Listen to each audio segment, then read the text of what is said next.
Les Schwab for our tires, brakes, and alignment. If we had gone to one of those cheap tire stores that don't offer those services, I'd be a doggone wreck. Like Les Schwab, my family safety is my first priority. Well, that and treats, obviously. Swing by or look online. Les Schwab Tires, doing the right thing since 1952. FM News 101 KXL.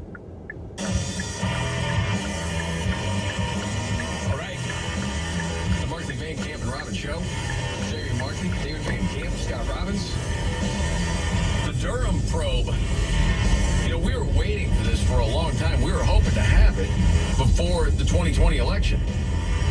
Like, what's going on? Where's the information? And so, you know, it's been a few nuggets here, a few nuggets there. And it seemed like, David, you've been around the news game for a long time. Bombshell gets thrown out there a lot. It seemed like there was a bombshell report.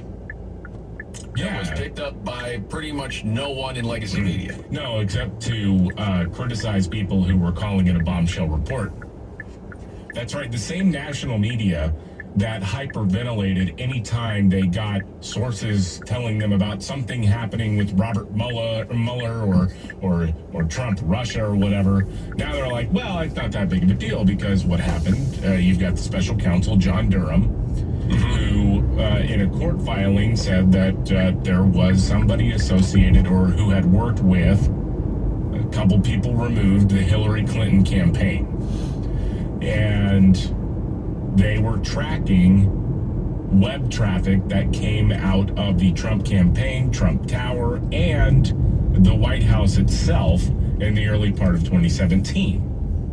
So that seems like a pretty big story, but everybody's like, well, people monitor web traffic all the time, right? I mean, there's no big deal, except what were they doing with the information? They were trying to craft a narrative in coordination with the FBI that Donald Trump was a Russian agent.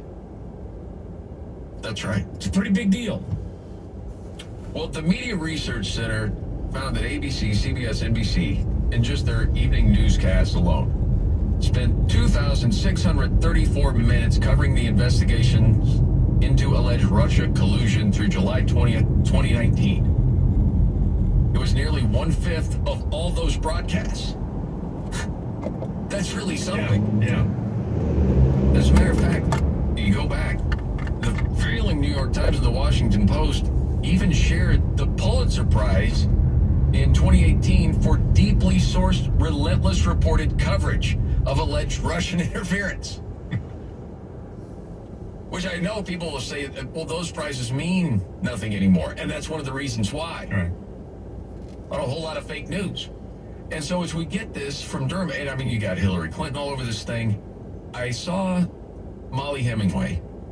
She's a writer. She writes for The Federalist. She writes a lot of books. To me, she puts things in a very easy to understand way. I appreciate her for that. And so as she was asked about it, saying, you know, well, Donald Trump said this is worse than Watergate, what we've just learned from the Durham report. And this is what she had to say about it. It's not just the president's view that this is worse than Watergate. If you want to remember what happened in Watergate, that was a relatively low-level break-in to a Democratic Party office and then a cover-up from the White House. What we're talking about in these latest court filings confirms so much of what we've already known, but takes it much further. The spying operation against Donald Trump wasn't just during the campaign. They were also spying on White House servers, Trump Tower, while he was president. This information was weaponized by powerful government officials, including at the Department of Justice. This implicates so many people. The Clinton campaign that funded the operation received some of this information, weaponized it with the DOJ, the Department of Justice. The media, who spent years lying and claiming that Donald Trump had stolen the 2016 election by colluding with Russia, those lies caused so much damage to the country. This is so much bigger than Watergate, and yet, other than you mentioning it here, and Fox News covered it this weekend, and a few other sensible media organizations covering it, it's not even getting any coverage. No. Because you have operatives at all these news outlets, and it doesn't fit the platform. It doesn't fit their message. It goes against it. Really something. It's just so friggin' corrupt, Because I'm man. dialing around last night. I watched ABC and NBC nightly news, and then this morning dialing around, nothing. No, this story doesn't exist. It's not on their radar. Not even a cursory mention. And at the same time, Nothing. it's exactly what you expected, that it would not be Yeah. covered. Yeah, I'm constantly amazed, though.